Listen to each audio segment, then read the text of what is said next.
সম্মানিত সদস্যদের উপস্থিত আজকের এই ইফতার মাহফিলের সকল নেতৃবৃন্দ বিভিন্ন ইউনিয়ন এবং বিভিন্ন পৌরসভার ওয়ার্ড থেকে আগত সবাইকে জানাই আলহামদুলিল্লাহ পক্ষ থেকে সালাম। আপনারা নিশ্চয়ই অবগত আছেন যে আমরা প্রতি বছরই এইভাবে আমরা একটা ইফতার মাহফিলের আয়োজন করে থাকি।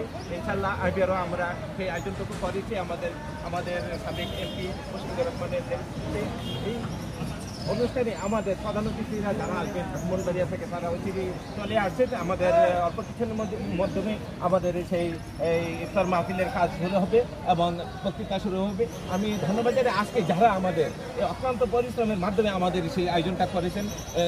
প্রায় শেষ প্রান্তে ইফতারের প্রায় শেষ প্রান্তে এসে পৌঁছেছি। ইনশাল্লাহ আমরা আপনাদের যারা মিডিয়া আছেন আপনাদের সবাইকে ধন্যবাদ জানিয়ে আমি আমার সংক্ষিপ্ত বক্তব্য জবনী কাটাচ্ছি। সবাইকে ধন্যবাদ। আসসালামু আলাইকুম।